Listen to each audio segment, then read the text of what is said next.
क्रिया की परिभाषा में किसी कोई दिक्कत है? हाँ?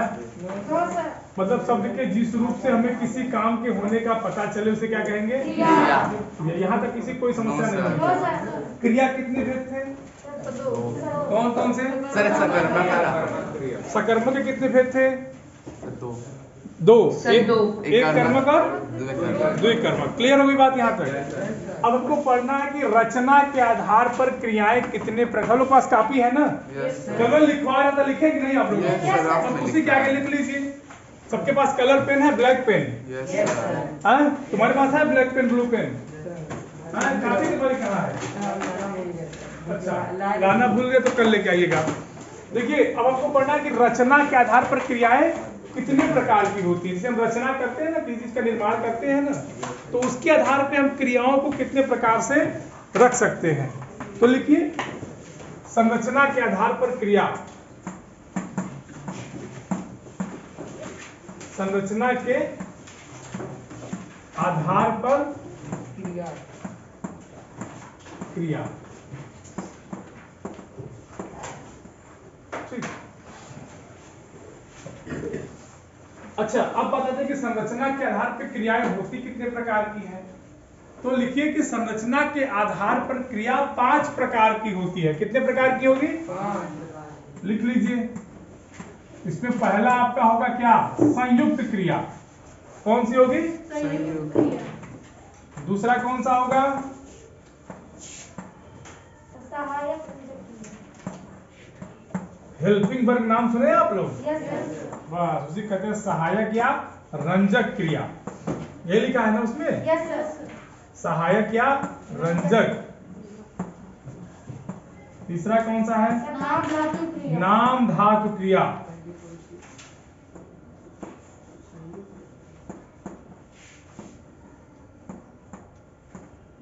नाम धातु क्रिया। ये 3 नोट कर लिए तुम लोग, तो फिर मिटाए तो अगला दूसरा और लिख दिया। लिखते क्या 4-5? चौथा क्या है? प्रेरणार्थक क्रिया। प्रेरणार्थक क्रिया, ये देखिए, ये लिखा होगा ना? हाँ। आखिरी क्या है? पूर्वकालिक क्रिया। पूर्वकालिक। सब समझा रहे हैं, घबराइए मत, बड़ा आसान है। इसको नोट कर लीजिए, फिर हम बताते हैं इसके आगे। फर्स्ट वाला होगा संयुक्त क्रिया। सलमान पांडे, काफी कहा है तुम्हारे बेटा? चेक नहीं कराया कोई दिन से? लिटरेचर कराया, ग्रामर और ग्रामर कब कराओगे? कब कंप्लीट हो जाएगा? अच्छा तुम बताओ, तुम समझ दो उस समय के हिसाब से। सैटरडे मत कराओ, वो एक दिन मौका और दे देते हैं। मंडे एग्जाम आने वाले हैं, एग्जाम के बाद ले जाओ। अब इससे अधिक मौका क्या है? क्यों कर्जी? बात सही है ना? मजा आ रहा है कि नहीं? मन लग रहा है कि नहीं स्कूल में आज? फोर्थ वाला कौन सा है? फोर्थ वाला देखो यार, नाम क्रिया।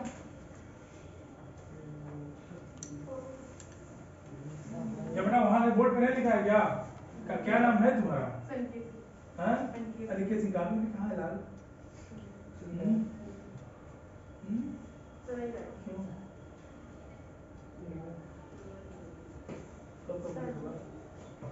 आप बता दीजिए, कोई इसमें कोई डरने की कोई बात नहीं है। आपने कोई अपराध नहीं किया, बता दीजिए कब तक कर लेंगे। इनको कोई नोटबुक है तो भाई, किसी के पास किसकी नोटबुक पूरी है ये बताइए। विश्वजीत का ले लो, और उसको दे दो भाई, इसकी काफी पूरी हो जाए कम से कम। आज मत कभी, पहले लिखो। अरे चलिए शुरू करें हम पहला वाला। Yes sir. एक मिनट।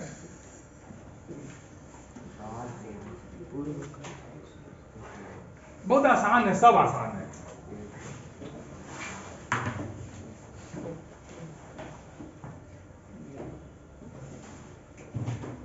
अपूर्वा, बैग में क्या भर के लाई है? तो फिर उसमें अपना कैलकुलेटर बैग में डाल। बैग पीछे रख दो, रास्ता रोक रहा है। या अपने बगल में रखो, बगल में तो है जगह, नीचे सुरक्षित जगह। बताएं पहला? Yes sir. बताएं। देखो पहला क्या लिखा है? संयुक्त क्रिया। अच्छा, आप लोग संयुक्त का मतलब समझते हैं? दो लोगों को जोड़ना, ठीक है। तो ऐसा वाक्य जिसमें दो क्रियाएं हों, बिठा दे इसको। ऐसा वाक्य जिसमें देखो, अब मैं समझा रहा हूं।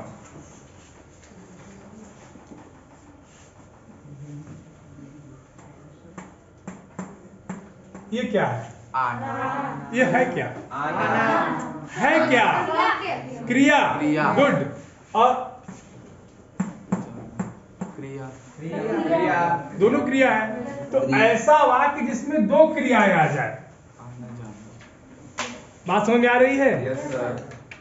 जैसे अगर हम कहें कि विश्वजीत स्कूल आकर चला गया, आया भी और चला गया। देखो, आने का भी काम हुआ और जाने का। दो क्रियाएं हुई कि नहीं हुई? Yes, sir. इसी को क्या कहेंगे? संयुक्त क्रिया। जिसमें दो क्रिया हो। क्रिया का मतलब क्या होता है? Very good. क्रिया का मतलब क्या होता है? काम। अब समझ गए यस। भाई? दो या दो से अधिक या ऐसे या दो या दो से अधिक क्रियाओं के योग से बनी क्रिया संयुक्त क्रिया कहलाती है। दो से अधिक भी सर। हाँ, दो से अधिक भी हो सकता है। पता लगा आया गया और जाके नाचा, नाचना भी तो क्रिया है। समझ गए भाई? आया गया और जाके नाचा, तो नाचना भी क्रिया है, जाना भी क्रिया है, आना भी क्रिया है, घूमना भी क्रिया है। तो दो या दो से अधिक क्रियाओं के योग से जो क्रिया बने उसे क्या कहेंगे? जैसे आपकी किताब में एक उदाहरण दिया है कि मम्मी बाजार से आ गई। बात समझिए, इसको लिख दे हम। एग्जांपल में मम्मी बाजार से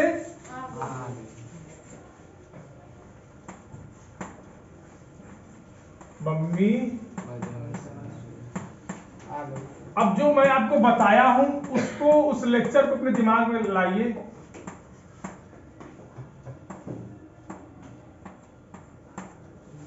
यही है ना? है सर। आगे आ गई है। इधर वो इसमें ये भी तो पता होना चाहिए कि वो गई थी। बता रहे बेटा, पहले जो मैं समझा रहा हूँ दूसरी को समझो। पहले इसको पढ़िए, क्या लिखा है? मम्मी बाजार से आ गई है। इसमें कितनी क्रिया दिख रही है आपको? कौन कौन सी? बाजार जाना और एक वापस आना। दो क्रिया दिख रही है। अगर परिभाषा पे जाएंगे तो इसमें संयुक्त क्रिया है। क्यों?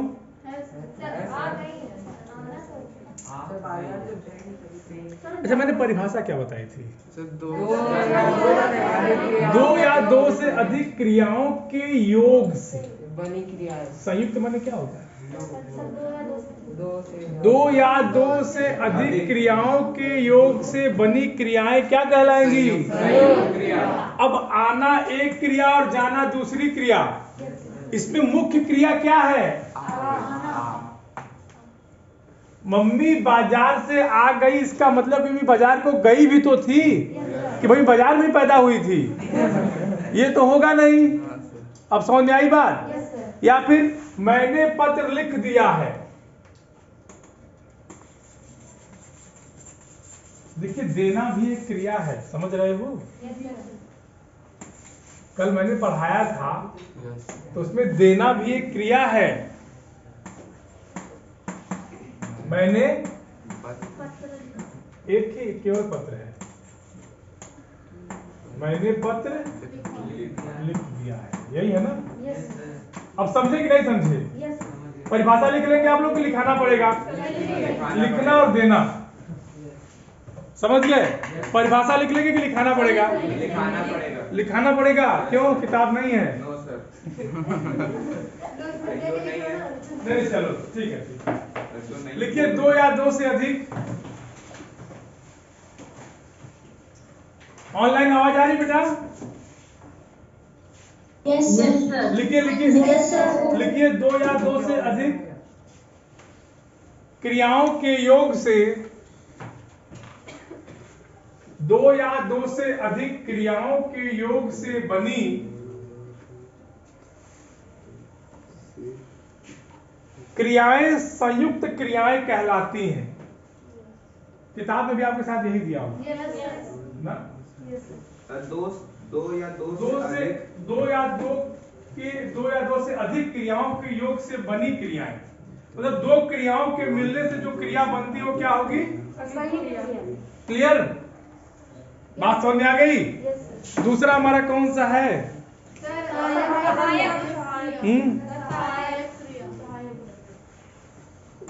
दूसरा हमारा है सहायक क्रिया।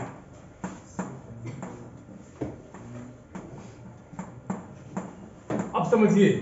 अच्छा, इसका नाम क्या है? इसको रंजक भी कहते हैं। कभी मान लीजिए आपसे पूछे कि रंजक क्रिया की परिभाषा बताइए। देखिए, आपकी सहायता कौन करेगा? जब आप रहेंगे, आप रहेंगे तभी आपकी सहायता कोई करेगा। तो मूल क्रिया के अलावा जो क्रिया लगे, एक तो मूल क्रिया होगी किसी वाक्य की, लेकिन उसके सहायता के लिए जो क्रिया लगेगी उसे क्या कहेंगे? सहायक क्रिया। ठीक, तो उसकी परिभाषा क्या बनेगी कि वाक्य में मूल क्रिया के अतिरिक्त जो क्रिया लगे। बात समझिए, मूल क्रिया के अतिरिक्त जो क्रिया लगे उसे क्या कहेंगे? सहायक।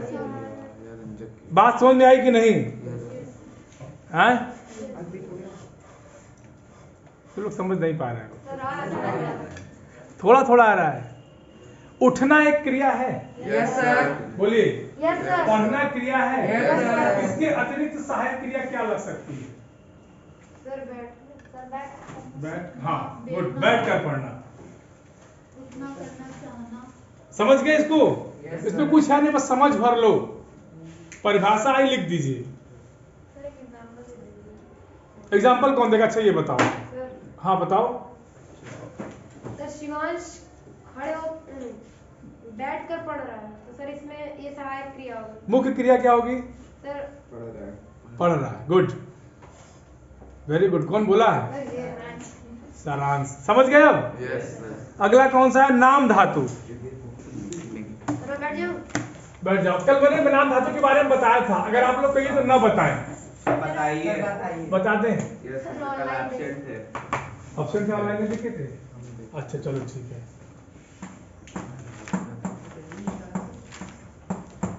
इनसे मुलाकात आप लोगों की हुई है? Yes sir. बोलिए। ऑनलाइन, जो कल ऑफलाइन थे, यस सर। इनसे मुलाकात आप लोगों की हुई है? Yes sir. Yes sir. जब इन शब्दों में कोई संज्ञा शब्द हो, कोई सर्वनाम शब्द हो और कोई, इन तीनों में से अगर किसी का शब्द हो और उसके आगे आप कोई प्रत्यय जोड़ करके क्रिया बनाते हैं तो क्या बनेगा? नाम धातु क्रिया। जैसे उदाहरण बताएं। Yes sir. लात शब्द का नाम सुने? Yes sir. लातों के हाँ। मुंह। किसी को लात मार दो, आधा जोड़ने तो लतियाना हो जाए। क्या बनेगा? लतियाना। समझ गए? हैं? देखो, लात माने होता है पैर, समझ रहे हो ना? यस। और लतियाना एक क्रिया है। तो किसी को मार रहा है। लात संज्ञा है और लतियाना क्या है? सर काम क्रिया है। हाथ क्या है? संज्ञा है। और हथियाना क्या है? हथियाना माने कब्जा करना। समझ गए? यस। सठ संज्ञा है, सठ माने गुस्सा, सठियाना माने गुस्सा करना। क्लियर हो गई बात? यस बेटा समझ में आ गया ऑनलाइन सबको? Yes sir. बोलिए। Yes sir. चलिए, अगला है प्रेरणार्थक क्रिया। इसको पढ़ाए थे 7th में आप लोगों को। सर 7th में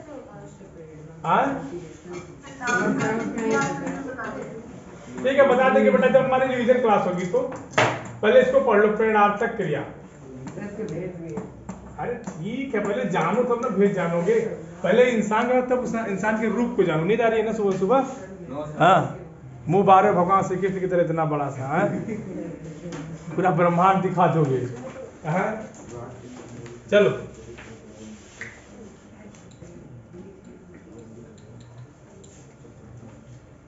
क्या था? प्रेरणार्थक क्रिया। शुभ, तुम क्या नाम है? ओम, खड़े हो जाओ। जैसे मान लीजिए ओम नमः शिवाय जी हैं, ठीक? अब ये सारांश से कहते हैं खड़े हो सारा कि मतलब सारा दिन का नौकर है, ठीक है, केवल मानना है, कहना नहीं है, कोई दिक्कत नहीं, ठीक है ना। और ये कहते हैं कि नौकर पानी लाओ, मेरी बात समझिए, ये क्या कहेंगे, नौकर पानी लाओ। तो इसमें कर्ता कौन होगा ये बताओ। सर वो होगा जो बोल रहा है, वो कर्ता गुड, होगा। जो बोल रहा है वो क्या होगा, कर्ता। तो कभी कभी ऐसा होता है कि जो कर्ता होता है वो काम नहीं करता बल्कि काम करने के लिए दूसरों को प्रेरित करता है। बात समझ आ गई? अब आप लोग कहीं भूलेंगे? हाँ? जब कहीं भूलेंगे तो सारांश याद रखना कि मैं नौकर था और ओम नमः शिवाय क्या थे, मालिक थे। बात समझ आ गई?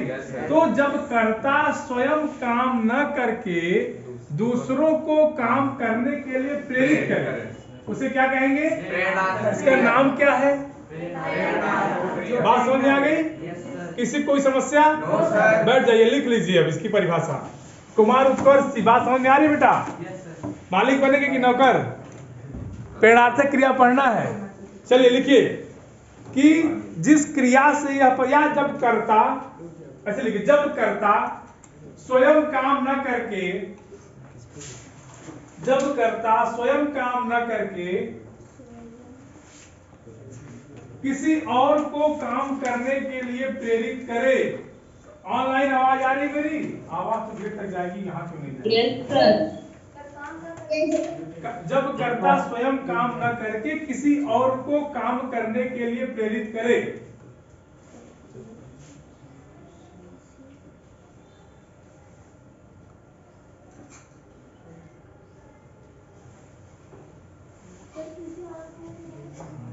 किसी और को काम करने के लिए प्रेरित करे उसे कहेंगे प्रेरणार्थक क्रिया। समझ गए? Yes sir. कहां तक लिखे बताओ? जब करता नहीं करता, ये वाला करता बेटा, ये जब कर्ता स्वयं काम न करके किसी और को या किसी दूसरे को काम करने के लिए प्रेरित करे तो उसे क्या कहेंगे, प्रेरणार्थक क्रिया। ठीक, यस सर। जैसे मैं हूं, बोलिए, यस सर। मैं क्या कर रहा हूं, क्या पढ़ा रहा हूं, क्रिया पढ़ा हिंदी में क्या पढ़ा रहा हूं, क्रिया पढ़ा रहा हूं। क्रिया कौन सा पाठ है? अरे, आइए यार, मतलब मैं आप लोगों को कुछ न कुछ पढ़ा रहा हूं, ठीक है? बात समझ में आ गई? तुम यहाँ क्यों बैठे हो? बुक नहीं है उसके पास। तो बुक से क्या मतलब? आप बोल रहे हो जब ये लिख नहीं पा। क्यों भाई? यस सर से काम नहीं चलेगा। हो गया? Yes sir. जैसे माँ बच्चे को सुलाती है, ठीक, बोलिए, यस सर। समझ गए, मालिक बन गए हो ना? आगे बताएं। देखिए, प्रेरणार्थक क्रिया के दो भेद होते हैं, कहिए तो पढ़ा दे, कहिए छोड़, पढ़ा दीजिए। पढ़ा दें। Yes sir. उसके पहले पढ़ लीजिए आप लोग पूर्वकालिक क्रिया, जो इंपॉर्टेंट है, पूर्वकालिक। जो सबसे इंपॉर्टेंट है उसको पहले पढ़ लीजिए, ठीक है ना? पूर्वकालिक क्रिया, इसके नाम से कुछ आप लोगों को समझ में आ रहा है? Yes sir. क्या आए?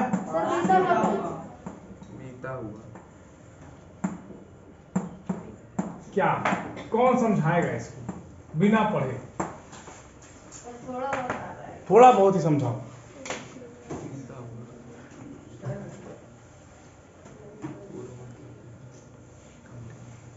बताओ। हाँ हाँ बताओ, जितना अच्छे से बताओ उतना अच्छे से हमको बताइए। मतलब जो क्रिया पहले हो चुकी है उसको उसका मैंने समझाने के लिए कहा, मुझे समझाइए। जो क्रिया जैसे हमने कुछ किया तो उस जैसे मैंने पढ़ लिया, तो ये फुल में बता रहा है कि पास्ट टेंस में कि हमने पढ़ लिया था।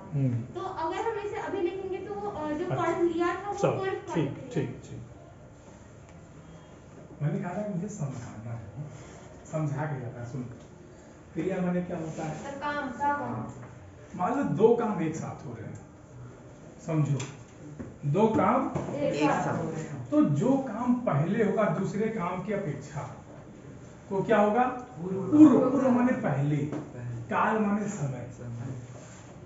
इसको तोड़ दीजिए ना, कब तोड़ मरोड़ दीजिए इसको। पूर्व माने काल माने ठीक। तो जो काम दो कामों के पहले हो जाए, अगर दो काम हो रहे हो तो उसमें से जो काम पहले हो जाए उसे क्या कहेंगे?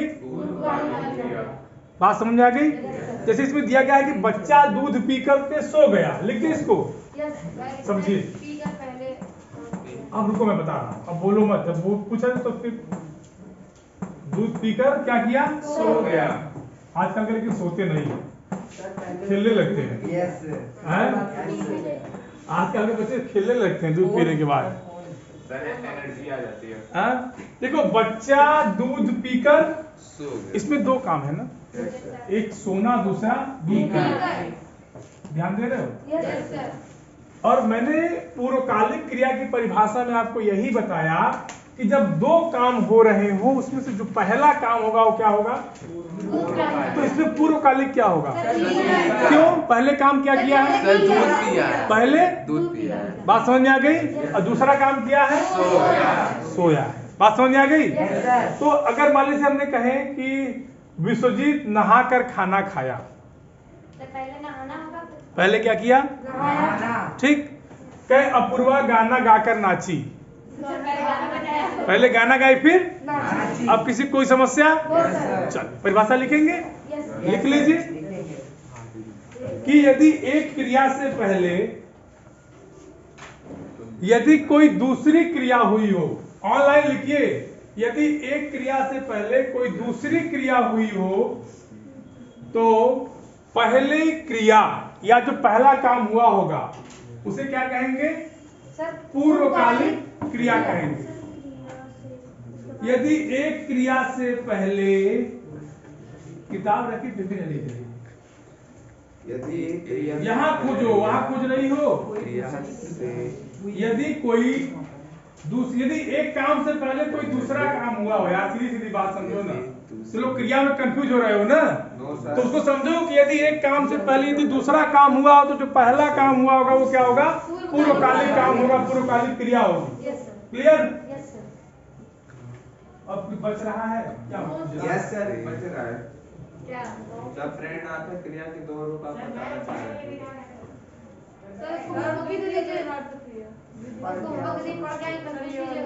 नहीं, हम पढ़ लेंगे फिर से पूछेंगे। चलो हो गया ये। अब जो बच रहा था उस पे आएंगे जो इंपॉर्टेंट है, ठीक है? प्रेरणात्मक क्रिया में दो चीजें थी, प्रेरणात्मक क्रिया में दो चीजें थी ना, कौन कौन सा था? प्रथम और द्वितीय। प्रथम माने क्या होगा? द्वितीय माने इतना तो कम से कम समझ रहे हो ना। देखो दो चार कदम तुम चलोगे, दो चार कदम हम चलेंगे तो चीजें जल्दी खत्म होगी, समझ गए ना? इसमें दो भाग समझ लो, यहीं पे समझा देते हैं। पहला कौन था?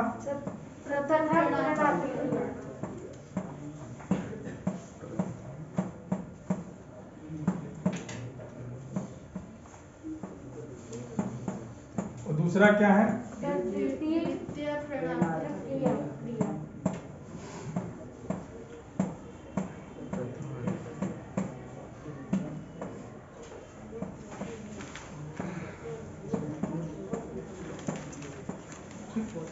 अब प्रथम प्रेरणात्मक क्रिया क्या होती है?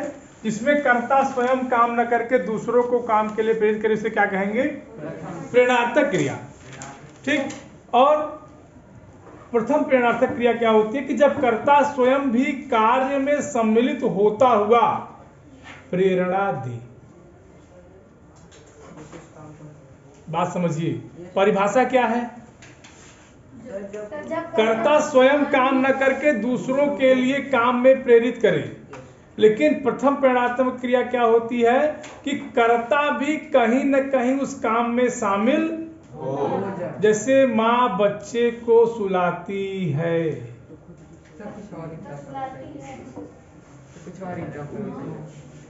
रजनीश पापा रजनीश को मारते हैं। कर्ता कहीं न कहीं शामिल है ना। अब प्रेरणार्थक क्रिया की परिभाषा क्या कह रही थी कि जब कर्ता काम में स्वयं शामिल न होकर किसी दूसरे को काम करने के लिए प्रेरित करे। लेकिन इसके दूसरे भाग में जब हम लोग पाते हैं कि प्रथम प्रेरणार्थक क्रिया कहती है कि उसमें कर्ता कभी कभी शामिल भी होता है। समझ गए? वो प्रथम हो गया, समझ गए? और दूसरे में क्या होगा? उसमें शामिल नहीं होगा, उसमें तुम ही काम करो। जैसे ओम नमः शिवाय, ये कहेंगे कि पानी लेके आओ, तो ये पानी नहीं लाएंगे। और माँ बच्चे को सुलाती है, इसमें क्या होगा? माँ उसमें शामिल होगी सुलाने वाले काम में। बात समझ में आ गई? अब इसमें किसी को कोई दिक्कत? बोलिए। ऑनलाइन बेटा किसी को कोई दिक्कत? चलिए अब आप लोग अभ्यास प्रश्न खोलिए और यदि किसी को कोई दिक्कत हो तो पूछिए।